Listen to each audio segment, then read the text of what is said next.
E agora nós vamos conversar com o médico cardiologista e intensivista Wilson da Silva Gonçalves Júnior, que vai falar sobre as complicações da Covid em jovens. Em 2021, os casos graves e mortes de adultos e jovens pela doença dispararam no Brasil. Entre janeiro e março, o número de óbitos subiu 353% entre pessoas de 30 a 39 anos e 419% na faixa etária dos 40 aos 49 anos, de acordo com a Fiocruz. É isso, doutor Wilson. Obrigada pela participação, obrigada por estar aqui com a gente, tirar um tempinho aí para atender a gente e responder nossas perguntas. Por nada, é um prazer. Boa tarde a todos que estão com a gente aqui no programa. Espero poder levar de linguagem simples e compreensível informações que tenham valor para quem nos está ouvindo, para proteção também de quem precisa muito continuar aqui entre a gente para poder tocar a vida. É isso, hein? E os casos recentes de Covid têm chamado muita atenção hoje, né? Eu acho que o Brasil inteiro está um pouquinho de luto com a morte do ator Paulo Gustavo e acendeu esse alerta para os riscos, porque era um cara jovem, era uma pessoa que cuidava da saúde, aparentemente não tinha comorbidades. Doutor, o vírus está mais agressivo ou são os jovens que estão se cuidando menos nessa etapa? Então, eu acho que tem, na verdade, toda esse evento que a gente está vendo, ele é multifatorial, né? Não dá para a gente culpar exatamente um fator por isso. Aparentemente, a gente tem um comportamento pior de cepas novas do vírus, mas isso também não consegue ser ainda uma notícia com 100% de certeza e embasamento. A gente vê uma mudança de padrão realmente importante nas internações, tanto em pacientes graves necessitando de CTI, quanto em enfermaria de pacientes mais jovens, às vezes pacientes até sem comorbidades, né? Ainda assim, a gente vê as comorbidades, mesmo nos jovens, sendo determinante para que esses estratos de pessoas sejam mais acometidos. Dentre os jovens, uma coisa que chama muita atenção é a obesidade, né? Então, a gente vem vendo nesses pacientes, são os pacientes que mais figuram entre as estatísticas aí de internação. Há de se levar em conta também que o comportamento que os jovens, sobretudo, têm em relação ao vírus é um comportamento também de maior permissividade, né? Notadamente um extrato onde você tem um índice menor de isolamento, também de maneira multifatorial, não exatamente só por conta de serem menos aderentes, mas às vezes pelas condições nas quais eles estão inseridos socialmente, né? É uma população economicamente ativa e que às vezes depende do seu próprio trabalho para que possa sobreviver naquele dia. Então, sem que haja uma forma de auxílio para que essas pessoas possam fazer isolamento, porque chega a ser cruel dizer faça isolamento sem que você tenha como fazer, né? É difícil cobrar em algumas situações. Naturalmente, a gente tem aquela outra parte que realmente são pessoas que não estão seguindo por questões de comodidade, festas e tal. Mas eu acredito que a maior parte seja por exatamente não se ter uma estrutura em nível de país para que essas pessoas possam fazer isolamento com segurança social, segurança alimentar, né, para si e para suas famílias. Doutor Wilson, eu não tinha cumprimentado o senhor, boa tarde, é um prazer tê-lo aqui conosco. A demora desses jovens em procurar o atendimento, ele também é um agravante para a doença? Porque o jovem fala assim, eu sou saudável, eu estou sentindo uma dorzinha de cabeça, eu tomo um remédio para passar, às vezes não dá tanto crédito aos sintomas já da doença. Isso também é um agravante? Pode ser que seja. Na verdade, o que a gente tem visto nos serviços de emergência é exatamente o contrário. As pessoas estão indo para os serviços de emergências porque é uma doença que tem uma carga emocional muito grande, né? Então todo mundo está muito preocupado e principalmente cada vez mais vendo jovens tendo uma evolução pior. Tem uma parcela de jovens que efetivamente vai talvez negligenciar os sintomas, mas eu não vejo isso como um fator preponderante, não. Pelo contrário, está havendo muito medo quando as pessoas, uma vez que pegam, às vezes não tem tanto medo antes de pegar, negligencia a questão antes de pegar, mas uma vez que pega, assim, a gente vê o emocional dessas pessoas muito abalado, ansiedade muito importante em relação a como isso vai evoluir, entendeu? Não só elas, como as pessoas que estão no seu entorno familiar e entre amigos. Agora, doutor, tem muitos jovens aí, a gente sabe que a vacinação chegou aos mais idosos, né? A gente tem a faixa etária 60 a mais aí, que já está praticamente toda vacinada. Essa falta de vacina também contribui muito, né? Mudou totalmente o foco da doença. A doença que estava lá entre os mais idosos, agora está vindo para os mais novos, muda tudo, né? E uma pergunta que eu quero encaixar aí é tempo que esses jovens ficam no hospital. Eles ficam internados mais tempo, né? Em UTIs, em enfermarias. Qual é a observação do senhor? Eu acho muito pertinente o seu comentário. A vacinação realmente muda o nosso panorama. Há de se notar que o Brasil é um país de tamanho continental, então a gente tem uma variação importante entre as regiões do país. Existem regiões onde você tem uma vacinação que está mais avançada e regiões onde você não tem uma vacinação tão avançada. Mas uma coisa que é ponto pacífico é que, de uma maneira geral, os profissionais de saúde, independente de sua faixa etária, tem uma quantidade muito grande de profissionais que já são imunizados. E isso é um dado muito importante, porque é o dado que mostra a efetividade da vacina no mundo real.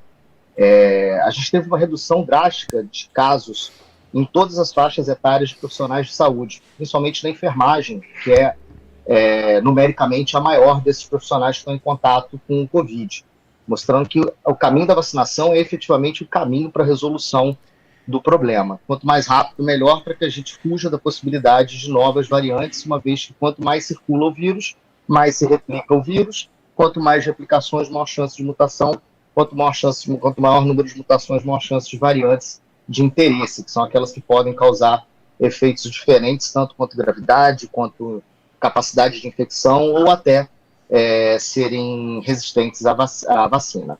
Então, fazendo essa introdução, em relação à sua pergunta, de uma maneira geral, o paciente de Covid é um paciente de internação prolongada, paciente que necessita alto grau de cuidado quando está no CTI, e que paciente que cronifica no CTI em ventilação mecânica.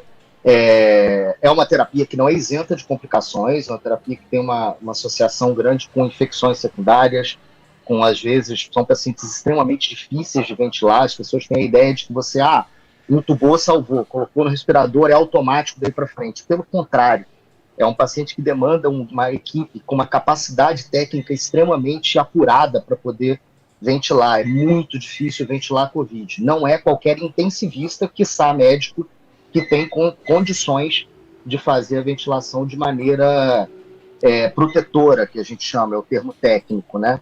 É extremamente difícil. Então, você tem chance de complicação, inclusive por ventilação mecânica, você tem um alto índice de uso de sedativos e de bloqueadores neuromusculares que efetivamente bloqueiam e paralisam o paciente, os músculos do paciente temporariamente, né? Nada disso é inócuo a longo prazo, você acaba tendo sequelas por conta disso, você acaba tendo perda muscular importante, perda de força muscular. Então, são pacientes que tendem a cronificar, tendem a ter uma permanência longa, tanto em CTI quanto em enfermaria. A recuperação ela é lenta.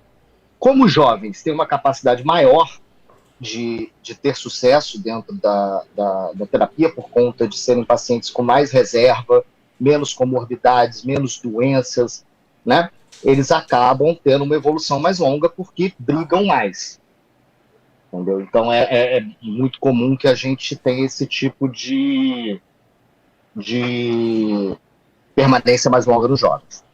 Doutor, o senhor falou que diminuiu bastante os casos entre os profissionais da saúde já vacinados.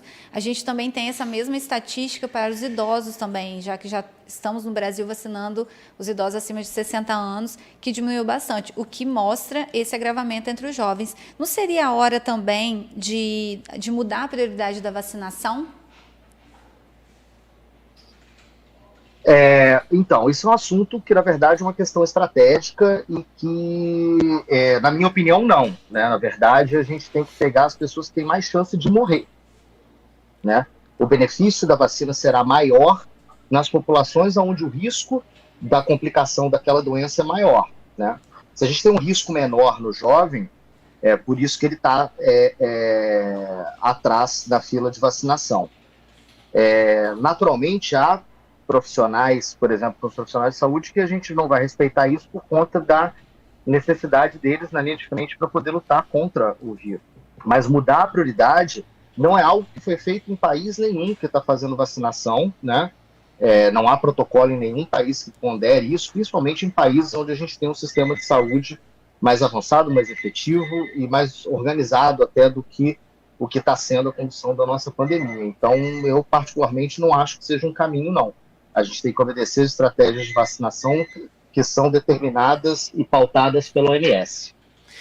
Perfeito. Agora, voltando ao ator Paulo Gustavo, ele teve um quadro... Aliás, o tratamento dele todo foi um pouquinho diferente, né? Que ele usou o ECMO, que eu gostaria até que o senhor falasse o que é para gente. Ele teve esse quadro também de embolia gasosa disseminada. Queria que o senhor explicasse para a gente o que é isso, se é muito diferente da embolia pulmonar, que a gente já ouve tanto falar, né? E o quão grave é esse tipo de embolia, que pelo jeito foi ela, né, que matou, que tirou a vida dele. E o que ela tem a ver com a Covid? O que aconteceu ali no quadro dele? Então, vou tentar passar para vocês, são coisas muito complexas, até para a maior parte dos médicos, esse tipo de terapia, né? Mas eu vou tentar fazer de uma forma simples, né? ECMO é um acrônimo para Extracorporeal Membrane Oxygenation, oxigenação extracorpórea através de membrana. É uma forma do que a gente chama de assistência circulatória, ou seja, dispositivos mecânicos que assistem o paciente na sua função circulatória. É um pouco semelhante às bombas que são utilizadas nos pacientes que vão fazer cirurgia cardíaca, que a gente precisa parar o coração e circular o sangue para poder oxigenar os órgãos nesse momento em que o coração está parado. O ECMO faz isso de uma seguinte maneira: ele pega o sangue que não está oxigenado, passa pela máquina que vai fazer essa oxigenação através de membrana e devolve ele oxigenado para dentro da circulação arterial, isso assim, simplificando muito o que acontece. É uma terapia que ela é utilizada já há muito tempo em algumas situações de falência cardíaca, em alguns tipos de falência cardíaca, e que tem alguns estudos para síndrome respiratória grave, né, que é a SARA, né, que é o acrônimo também, síndrome da angústia respiratória do adulto, que é o que acontece, na verdade, no COVID, é uma condição final de lesão do pulmão de várias doenças infecciosas. E aí, como o pulmão não consegue fazer a sua atividade de maneira efetiva, a gente usa a máquina para poder tentar ajudar. É uma indicação de exceção, né?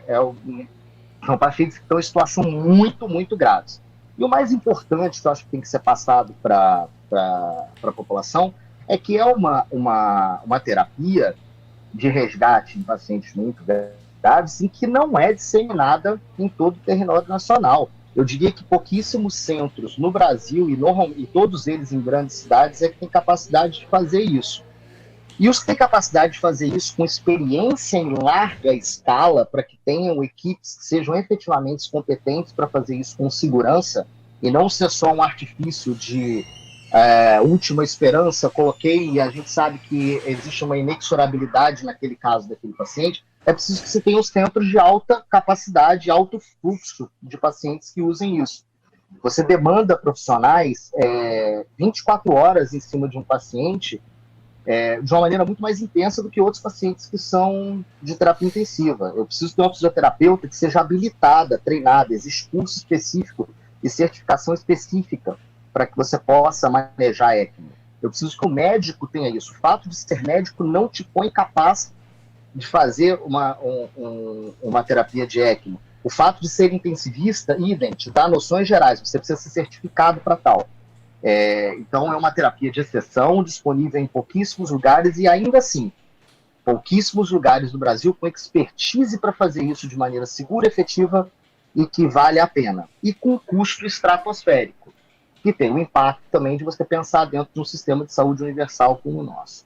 Então, dito isso, é uma terapia que não é isenta de riscos e complicações, né?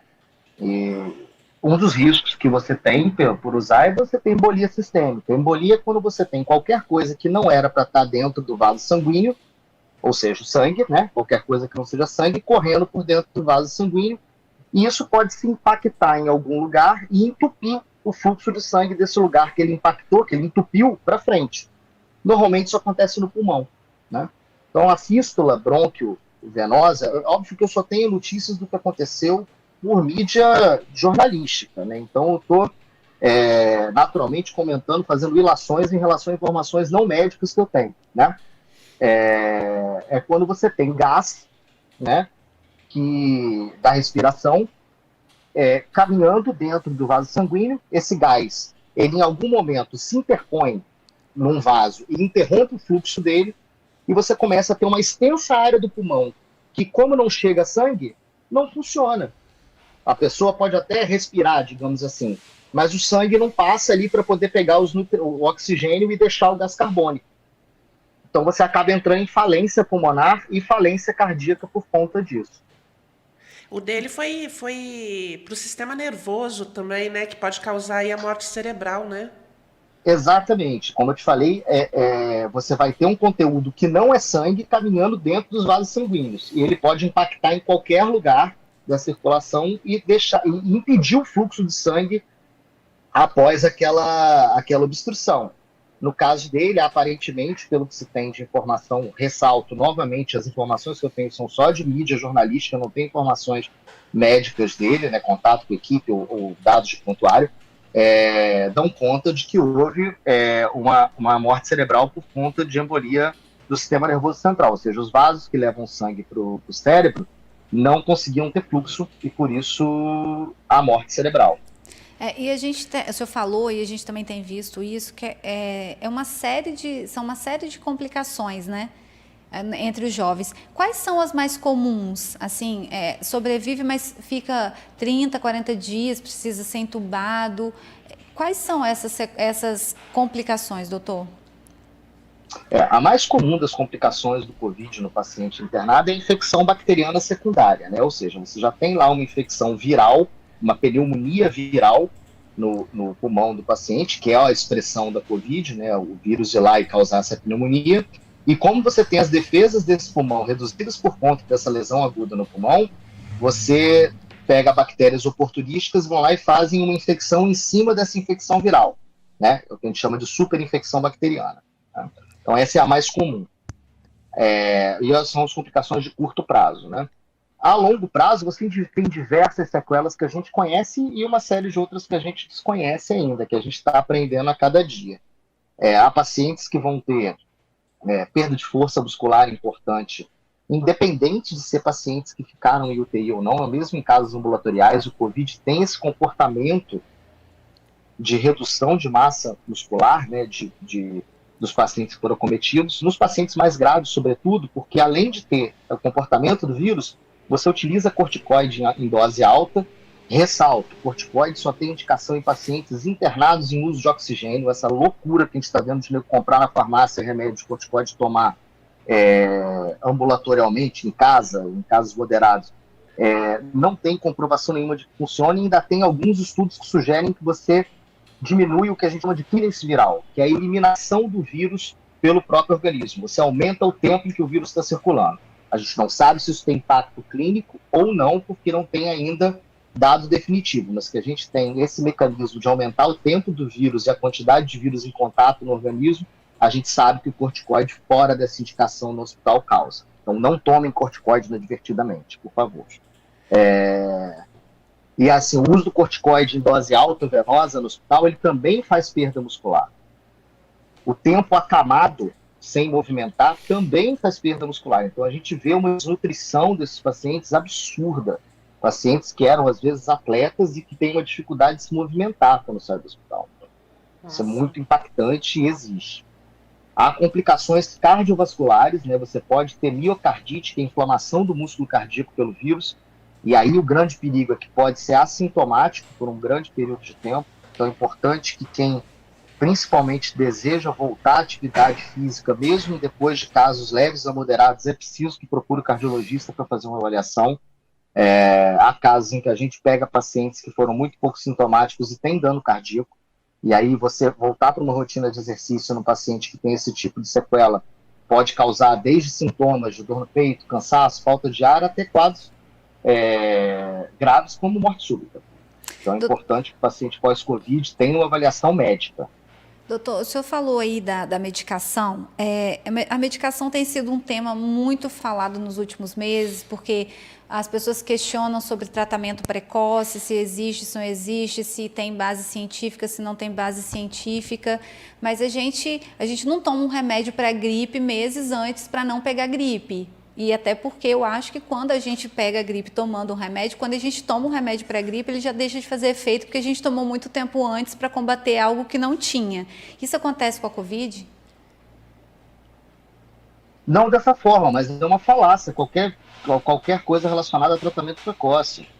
É impressionante como o Brasil caiu em algumas armadilhas que eu não consigo nem entender como.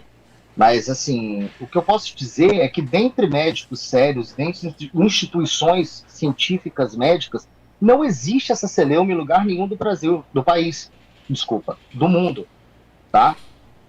Houve no início da pandemia esperança de que esses remédios, que eu não vou nem citar aqui, porque eu acho que é um serviço, pudessem funcionar. E seguiu-se o que a ciência efetivamente define. Você pode fazer uso compassivo, né, uso por compaixão, quando você não tem evidência suficiente, desde que você esteja no ambiente controlado e que o médico tenha prescrito que possa ser usado. E se existe essa hipótese, teste-a. Faça estudos científicos de qualidade suficiente, e aí é uma discussão muito técnica, mas o que eu posso dizer em linhas gerais é que existem estudos que geram hipóteses e existem estudos que confirmam hipóteses. Isso vai diferenciar a metodologia que você faz.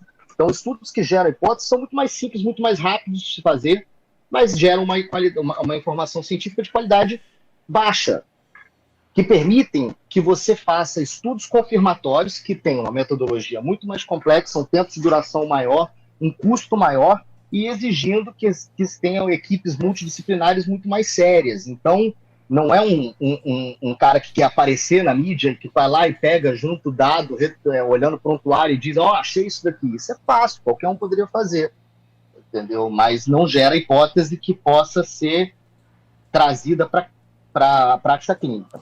Então, assim, no início da pandemia, fazia sentido você lançar a mão de algumas coisas, só que o tempo vem mostrando que, infelizmente, essas coisas não funcionam. E, como todo lugar com uma discussão séria, elas foram simplesmente abandonadas. E aqui persiste essa discussão por motivos que eu também não vou entrar em detalhes, porque dá palco para quem não quer para discussões e que não merecem ser discutidas, na minha opinião.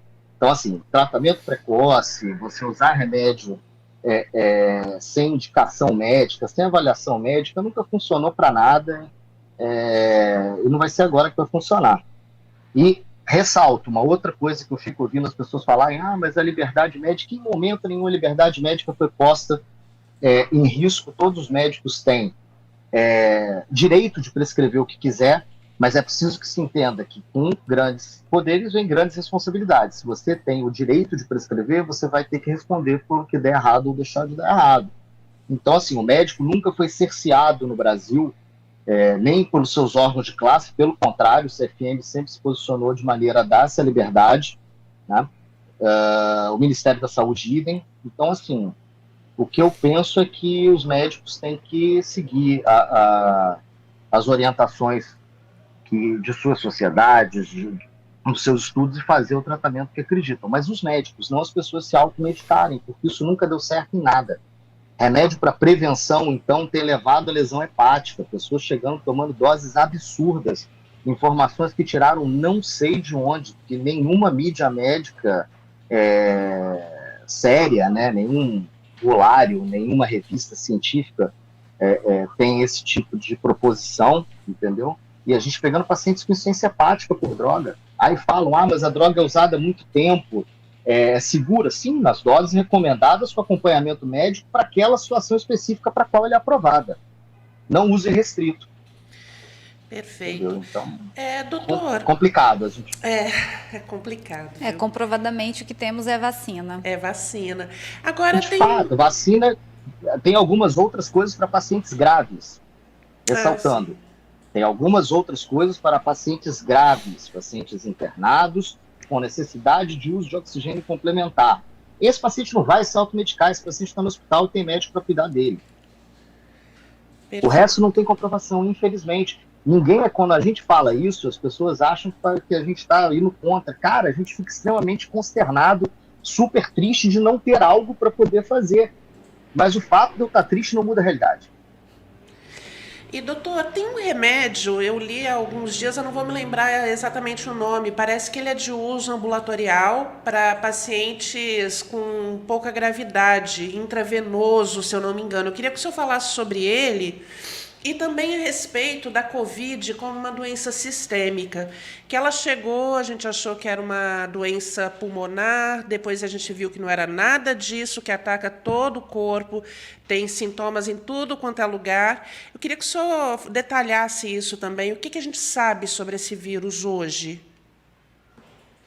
Essa medicação, na verdade, é um conjunto de remédios, se eu não me engano, são 2 remédios imunobiológicos, né? Que podem ser usados em pacientes ambulatoriais, têm resultados até modestos em artigo científico, mas com custo muito elevado e uma disponibilidade não tão grande. Mas existe, sim, a importância, né, a larga escala em nível de saúde pública não é tão grande por esse custo e disponibilidade, mas existe, sim, esse detalhe, tá? Naturalmente tem que ter prescrição médica, então também não adianta as pessoas correrem para a farmácia querer comprar, porque nem vão conseguir, tá? Mas existe, sim, essa informação. Quanto ao Covid ser multissistêmico, isso é de fato uma coisa que é indiscutível, né? É um vírus que ele tem ação em diversos órgãos e sistemas do organismo, do corpo humano, né? A gente conhece bem a atuação pulmonar, né, que leva a uma inflamação pulmonar, uma pneumonite viral muito grave, deixando sequelas, inclusive, em alguns pacientes. Mas a gente também, como eu falei mais cedo, a gente pode ter acometimento viral do coração, né, fazendo miocardite, fazendo pericardite, que é a inflamação da membrana, né? Em termos muito populares, o saco, que envolve o coração mesmo, protegendo ele dos órgãos em volta, você pode inflamar isso, que é a pericardite, causando o acúmulo de líquido ali dentro. Você tem alterações neurológicas do Covid. Os pacientes do Covid são absolutamente difíceis de sedar numa proporção absurda perto de outras doenças que a gente vê. Provavelmente por acometimento neurológico, a gente não entende isso exatamente muito bem. A neurite e encefalite também viral, que é quando você tem infecção viral do cérebro e de alguns nervos, né? Com quadros graves, às vezes fatais, né? E, enfim, há uma miríade de coisas que a gente vê no curso da doença, né? Sobretudo da fase crônica, né? A gente vê acometimento muscular importante, a gente vê acometimento pulmonar, com fibrose pulmonar e uma função pulmonar reduzida em alguns pacientes que ficam com um acometimento muito extenso. Felizmente, não é a maioria, né? Vemos miocardite, que é essa inflamação crônica no coração, que pode causar uma disfunção importante do coração, morte súbita, necessidade de medicamentos, insuficiência cardíaca e até transplante, né? A gente vê alterações neuropsiquiátricas muito importantes, né? Algumas que talvez tenham fundo de lesão por conta do vírus e às vezes por questões de interação socioambiental com o vírus. Há pessoas que a gente recebe no consultório com transtorno de estresse pós-traumático. Tamanha a importância do trauma de se ver nessa situação de uma pandemia, infectado, estando no CTI, isolado de suas famílias. O aumento do número de pacientes com transtorno de ansiedade é impressionante. Piora de quadros pré-estabelecidos de depressão e transtorno de ansiedade aos montes, né? Então, transtorno do pânico, assim, os transtornos neuropsiquiátricos são muito comuns. Déficit de atenção, déficit cognitivo, a capacidade da pessoa de entendimento, de raciocínio reduzida, prostração importante, há pessoas que ficam meses relatando não ter o mesmo desempenho em sua vida por conta de cansaço, não necessariamente pulmonar, prostração, falta de vontade de fazer, falta de aptidão para fazer as coisas. E aí eu dou um relato pessoal, eu tive um caso leve de Covid, tratei em casa, fiquei realmente 5 dias com muitos sintomas constitucionais de dor e tal, mas tive 0 de sintoma pulmonar, 0 de sintoma respiratório, não tive febre, não tive nada. Eu passei 2 semanas com labirintite pós-viral, totalmente tonto por conta disso. Todo vírus pode causar isso, mas é uma das sequelas que você pode ter. Tontinho. Passei cansado 2 semanas, subi uma escada, uma rampa que era do meu habitual, se tornou uma dificuldade nessas 2 semanas. Um déficit de atenção importante. Eu não conseguia praticar minhas atividades profissionais, ler um livro, ver uma coisa que eu me perdia no meu raciocínio. Eu passei 2 semanas completamente diferentes do meu habitual, depois de já curado da doença. Então, é uma doença que tem uma apresentação absolutamente ampla e eu diria que em muitos espectros desconhecido. Outra coisa importante também que deve ser visto no pós-Covid é que muitas desordens metabólicas podem ser alteradas, principalmente a diabetes, né? O paciente com piora do quadro de diabetes, seja pelo uso do corticoide, que aumenta, que descontrola a diabetes do paciente. Então, também quem é diabético, passou por Covid, procurar o seu endocrinologista, tá? Porque às vezes você tem piora do controle. É uma doença que a gente ainda tem muito que aprender. Em muito pouco tempo a gente aprendeu muito também, diga-se de passagem. Isso. Mas ainda tem muito que aprender. Doutor, é uma doença, assim, ela atinge atletas, pessoas sem comorbidades, pessoas sem um histórico de doenças, que a gente tem visto isso muito entre os jovens hoje, mas ela é uma doença da imunidade baixa, porque as pessoas falam assim, tem que tomar vitamina porque a imunidade está baixa, mas eu vi vários casos de pessoas que tiveram e estavam com a imunidade boa, eu não vi com a imunidade baixa. Tem que diferenciar 2 coisas, né? O conceito popular de imunidade baixa e a efetiva imunidade baixa, né? Então, assim, essa coisa de eu tô com imunidade baixa, peguei gripe, isso é uma coisa de conceito popular, isso não tem fundamentação dentro da medicina. Mas existem pacientes que têm imunossupressão por uma série de motivos, por doenças como cânceres, por doenças do sistema imune, por doenças genéticas, por uso de alguns remédios que visam diminuir a imunidade para poder tratar cânceres, para poder tratar desordens do sangue, para poder tratar desordens autoimunes. Então, esses pacientes têm uma efetiva imunossupressão. Eu consigo determinar isso por uma questão clínica. Esses doentes têm um risco muito aumentado dentro do Covid, não tenho a menor dúvida. Mas isso não é essa popular redução da imunidade do paciente que a gente vê, que as pessoas falando. Então, tomar vitamina para poder fortalecer contra o Covid, isso não tem fundamento dentro da ciência, dentro da medicina. O que tem é o seguinte, pessoas com hábitos saudáveis terão uma chance melhor de uma boa evolução. Mas eu estou vendo jovem que assim também tá. Tudo bem, mas se você for olhar estatisticamente, a quantidade de jovens que se tratam, que se cuidam e que têm uma saúde boa, hábitos alimentares, exercício físico melhores, eles são, em proporção, os pacientes que evoluem bem na sua grande maioria. Mas como a gente tem uma doença de um grau de espalhamento tão grande, uma doença que você tem, às vezes, aí beirando 100 mil casos ao longo de uma semana, é óbvio que você vai ver casos em todos os estratos de pacientes, né? E aí isso causa, às vezes, uma certa confusão com quem não está habituado a lidar com termos estatísticos, né? Então, a gente vê muito jovem acometido saudável porque é muita gente. Então, até eles vão figurar entre os casos. Mas isso não quer dizer que eles sejam a maioria. Ainda continuam sendo a maioria os pacientes idosos em grupos de riscos, imunossuprimidos por essas questões que eu comentei com vocês, do ponto de vista de doenças específicas ou de tratamentos imunossupressores, né? E os pacientes com comorbidades de doenças crônicas, como hipertensão, diabetes, doenças pulmonares, doenças cardíacas, etc. Então, quanto à vacina ainda não chega para a gente, porque nós não somos da saúde, nós somos essenciais, mas ainda não temos vacina. O melhor jeito ainda é se cuidar, né, doutor? Máscara, álcool em gel, distanciamento, ficar em casa o máximo que puder. Discurso de jogador de futebol, aquele que ele fala a mesma coisa todo jogo. É isso, vamos para frente, vamos com a ajuda do professor e vamos pro gol e não sei o quê, é a mesma coisa. Isolamento social, o vírus não pode circular. Higiene das mãos, se proteger uma vez que você possa ter tido contato. Uso de máscaras para reduzir a possibilidade de infecção das pessoas.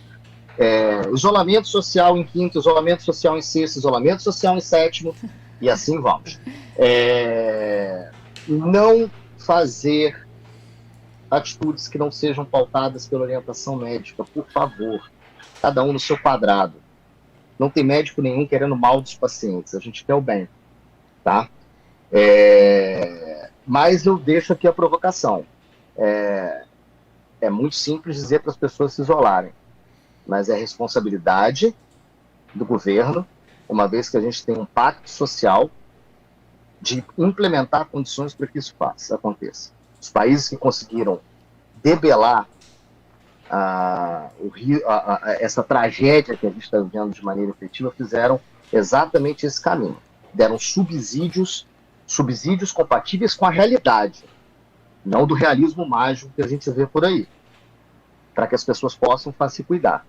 Dizer só para a pessoa ficar isolada sem dar subsídio para isso chega a ser crueldade, na minha opinião. E as pessoas então, não ficam, façamos todas as nossas partes, sim, mas cobremos as partes de quem tem essa responsabilidade social com a gente. É isso, olha, antes que o doutor brigue com a gente, já que eu tô aqui meio com alergia, a gente tá com distanciamento, né, Alessandra? A gente não tá usando máscara aqui, porque a gente tá longinho uma da outra, mas tem álcool em gel, a gente tá se cuidando direitinho aqui.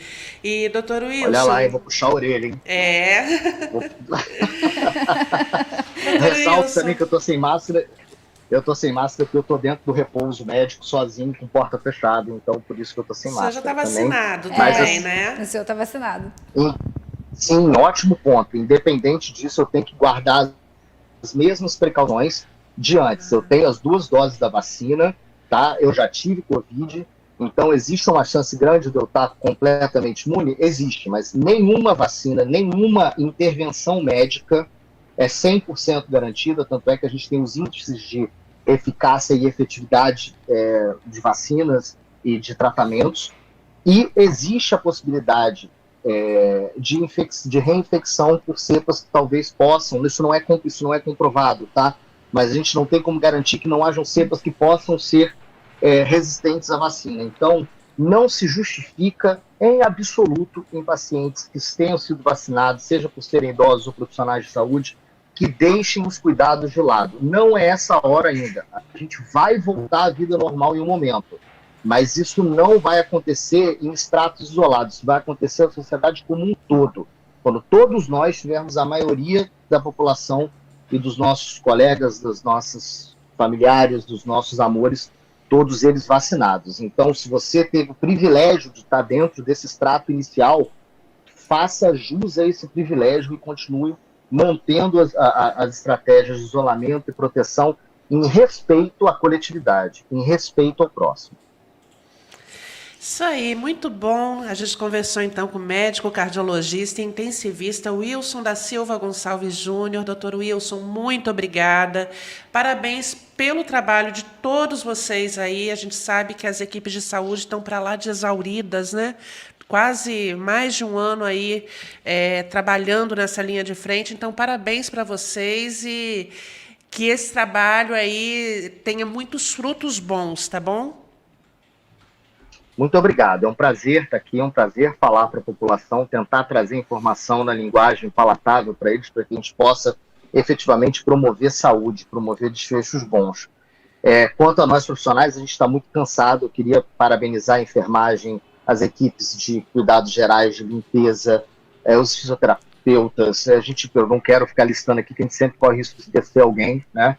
Mas eu vejo que o sentimento geral de nós profissionais de saúde é que a gente quer que que a população honre esse nosso esforço e risco que a gente teve até agora, cuidando uns dos outros e se mantendo dentro das orientações que possam ajudar a gente no combate. Então, honre o nosso esforço, por favor, em nome dos profissionais de saúde, mantendo o distanciamento, mantendo a higiene das suas mãos, usando máscaras e protegendo uns aos outros.